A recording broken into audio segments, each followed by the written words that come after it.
NDA सरकारचं खातेवाटप जाहीर झालेलं आहे। नितीन गडकरींना रस्ते वाहतूक खातं हे पुन्हा एकदा देण्यात आलेलं आहे। तर राजनाथ सिंग यांच्याकडे पुन्हा एकदा संरक्षण खात्याचा कारभार जाताना पाहायला मिळण्याची शक्यता आहे। आज केंद्रीय कॅबिनेट मंडळाची महत्त्वपूर्ण बैठक देखील पार पडलेली होती आणि याच दरम्यान आता ही महत्त्वपूर्ण बातमी येते। एनडीए सरकारचं खातेवाटप हे जाहीर झालेलं आहे। नितीन गडकरींना रस्ते वाहतूक खातं मिळण्याची शक्यता आहे। तर अमित शहांकडे पुन्हा गृह खातं दिलं जाऊ शकतं। तर संरक्षण मंत्रालयाचा कारभार हा पुन्हा एकदा राजनाथ सिंग यांच्याकडेच दिला जाऊ शकतो। महत्त्वाची जी 4 खाती आहेत त्याच्यामध्ये कुठलाही बदल होणार नसल्याची माहिती ही सूत्रांकडून मिळालेली होती। त्यानंतर आता ही महत्त्वपूर्ण अपडेट हाती येते। एनडीए सरकारचं खातेवाटप जाहीर झालेलं आहे। नितीन गडकरी यांच्याकडे रस्ते वाहतूक खातं, तर अमित शहांकडे पुन्हा गृह खातं, तर राजनाथ सिंग यांच्याकडे संरक्षण मंत्रालयाचा कारभार हा पुन्हा दिला जाऊ शकतो। तर एस जयशंकर हे पुन्हा परराष्ट्र मंत्री असू शकतात। त्यामुळे ही एक महत्त्वपूर्ण बातमी। शपथविधी सोहळा जो होता काल पार पडलेला होता, त्यानंतर लागलीच हे एनडीए सरकारचं खातेवाटप जाहीर होताना पाहायला मिळते। अमित शहा हे गृहमंत्री, राजनाथ सिंग संरक्षण मंत्री, तर नितीन गडकरी यांच्याकडे रस्ते वाहतुकीचा जो कारभार आहे तो पुन्हा दिला जातोय।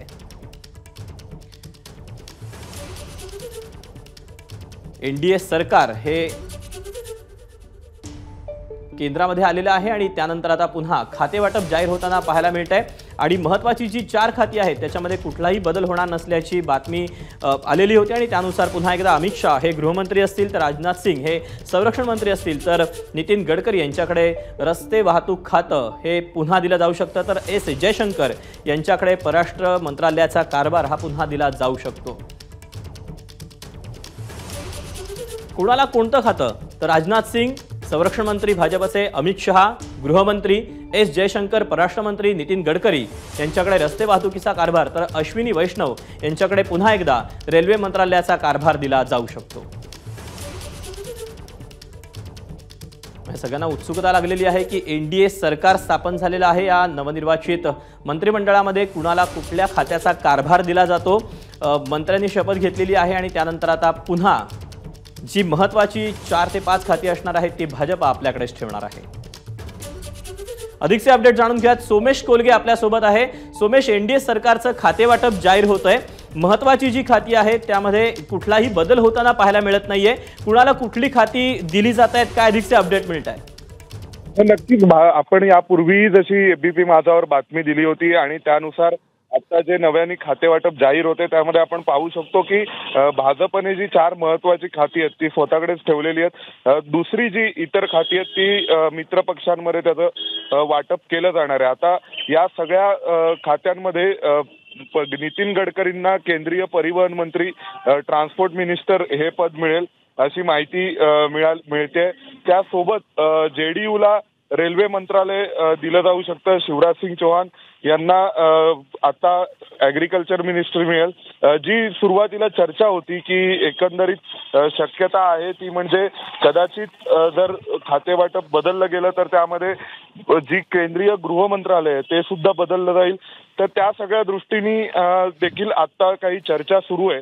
ज्या चर्चेमध्ये कदाचित जी 4 महत्त्वाची खाती आहेत त्यातही जे प्रमुख मंत्रिपदं होती त्यात ते बदल करून फायनान्स मिनिस्ट्री अमित शहांकडे जाणार का, राजनाथ सिंगांना गृहमंत्रीपद दिलं जाणार का, आणि या सगळ्या बाबतीत अशी काही चर्चा सुरू आहे की निर्मला सीतारामन पुन्हा एकदा संरक्षण मंत्री होऊ शकतात देशाच्या।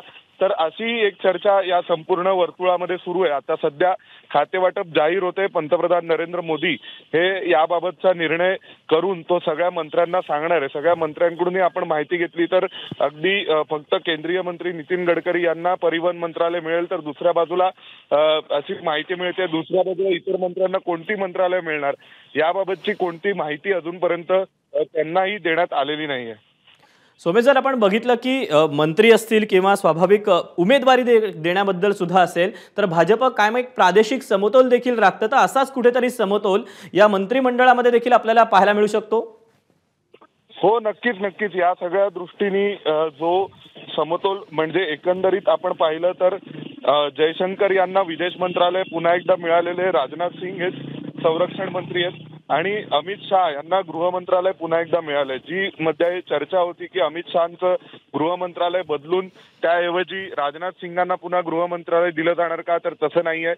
नितीन गडकरींना ट्रान्सपोर्ट मिनिस्टर बनवलं जाऊ शकतं आणि हर्ष मल्होत्रा आणि अजय टामटा यांना देखील ट्रान्सपोर्ट मिनिस्ट्रीचे राज्यमंत्री हे पद दिलं जाऊ शकतं. विशेष या सगळ्यामध्ये पाहण्यासारखं आहे ते म्हणजे जे मित्रपक्षाचे घटक आहेत त्यांना दीपक कोणकोणती मंत्रालय दिली जात आहेत आणि त्या मंत्रालयांवर बरंच काही अवलंबून असणार आहे की सरकारचं स्थैर्य कसं असेल आणि सरकारच्या प्राथमिकता कशा असतील ते. स्वाभाविकच सोमेश, तू योग्य त्या मुद्द्याला हात घातलेला आहेस की मित्रपक्षांना कुठली खाती दिली जातात हे पाहणं महत्त्वाचं असणार आहे. मित्रपक्ष जे आहेत त्यांच्याकडून कुठल्या अशा विशिष्ट खात्यांची मागणी केली गेली होती का, याबद्दल काही अपडेट आहेत का? आपल्याला जी माहिती मिळते त्यानुसार बिहारने रेल्वे मंत्रालयाची मागणी केली होती, बिहारच्या जनता दल युनायटेडनी, कारण पूर्वी सुद्धा नितीश कुमार रेल्वे मंत्री राहिलेले आहेत. तर यावेळी पुन्हा अश्विनी वैष्णव यांनी केलेलं काम लक्षात घेता त्यांनाच रेल्वे मंत्रालय दिलं जाऊ शकतं. दुसऱ्या बाजूला काही जेडीयू आणि टीडीपी या दोघांनी जी इतर हेवीवेट मंत्रालय असतात, जी उदाहरणार्थ त्यामध्ये पेट्रोलियम मिनिस्ट्री आहे, त्यामध्ये विशेषत्वाने जे खाण आणि खनन मंत्रालय आहे, तर अशा सगळ्या मंत्रालयांची मागणी ही मित्रपक्षांकडून केली गेली होती. आता तो समन्वय कसा साधला जातो या खाते वाटपामध्ये ते सगळं पाहणं औत्सुक्याचं ठरणार आहे. म्हणजे जर आपण पाहायचं झालं तर जी महत्त्वाची 5 खाती असणार आहेत ती मात्र भाजप आपल्या स्वतःकडेच ठेवणार आहे, ज्यामध्ये रेल्वे मंत्रालयाचा देखील समावेश आहे. हो, कारण रेल्वे मंत्रालयाच्या दृष्टीने गेले अनेक दिवस भाजपनी काही विशेष प्रयत्न केले आहेत आणि त्यानुसार अश्विनी वैष्णव जे ब्युरोक्रॅट आहेत, खरं तर जनतेत ते निवडून आलेले नव्हते तरी सुद्धा त्यांना रेल्वे मंत्री केलं गेलं होतं. तर त्यानुसार रेल्वे मंत्रालय हे स्वतःकडे राहावं यासाठी भाजपने प्रयत्न केलेले आहेत. दुसऱ्या बाजूला जर आपण पाहिलं तर संरक्षण मंत्रालयामध्ये जयशंकर यांना मिळणार हे स्पष्ट होतं. त्याचं कारण असं आहे की एस जयशंकर हे पुन्हा एकदा विदेश मंत्री होणार हे जवळपास स्पष्ट झालं, कारण कालही जे विविध देशांचे प्रमुख आले होते त्या सगळ्यांनी जयशंकर यांनाच भेट घेतली होती आणि त्यांनी सरकारच्या वतीने त्यांची भेट घेतली होती. तर सध्या जी म्हणजे 4 मंत्रालय प्रमुख जी होती ती भाजपने स्वतःकडे ठेवली आहेत. रेल्वे मंत्रालय भाजप स्वतःकडे ठेवते कारण अनेक महत्वाकांक्षी प्रोजेक्ट हे भाजपला राबवायचे आहेत. त्यामध्ये बुलेट ट्रेन पासून ते वंदे भारत पर्यंत अनेक गोष्टींचा समावेश आहे आणि एक IAS अधिकारी असलेले आणि तसं काम केलेले अश्विनी वैष्णव यशस्वीपणे ते करू शकतील असं कदाचित भाजपला वाटतंय.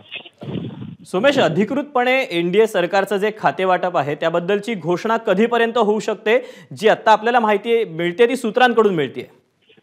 नक्कीच आज संध्याकाळपर्यंत एनडीएच्या खातेवाटपाची घोषणा होईल इतकं निश्चित आहे.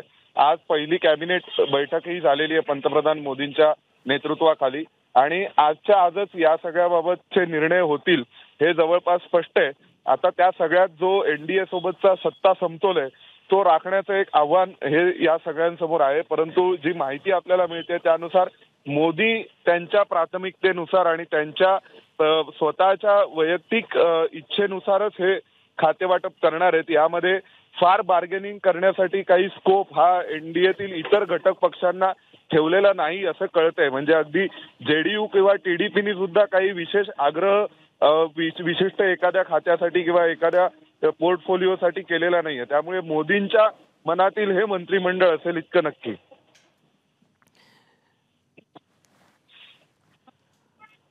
या सगळ्याबाबत केंद्र सरकारकडून काही पत्रकार परिषद घेतली जाऊ शकते? केंद्र सरकारकडून याविषयीची माहिती अधिकृतपणे दिली जाईल. त्यामध्ये पीएमओ ऑफिसकडून याबद्दलचा जो अधिकृत प्रेस नोट आहे ती प्रेस नोट काढण्यात येईल आणि त्यामार्फतच ही माहिती दिली जाईल. यासाठीची कोणती विशेष पत्रकार परिषद आयोजित केली जाईल असं आत्ता तरी नाहीये. नरेंद्र मोदी यांच्या प्रत्यक्ष त्यांनी ठरवल्याप्रमाणे या मंत्रिमंडळात कोणाला कोणती जबाबदारी असणार याबाबतची सगळी प्रेस नोट ही अधिकृतपणे दिली जाईल आणि त्याच वेळी हे सगळं रहस्य समोर येईल की नेमकं कोणाला मंत्रिपद मिळणार आहे. सध्या मिळणाऱ्या माहितीनुसार अमित शहांना गृहमंत्रीपद, राजनाथ सिंग यांना संरक्षण मंत्रीपद, तर अश्विनी वैष्णव यांना रेल्वे मंत्री आणि नितीन गडकरींना रोड आणि ट्रान्सपोर्ट कॅबिनेट पुन्हा मिळेल एवढं नक्की आहे. दीपक. सोमेश, धन्यवाद दिलेल्या सगळ्या सविस्तर माहितीबद्दल. एबीपी माझा, उघडा डोळे बघा नीट.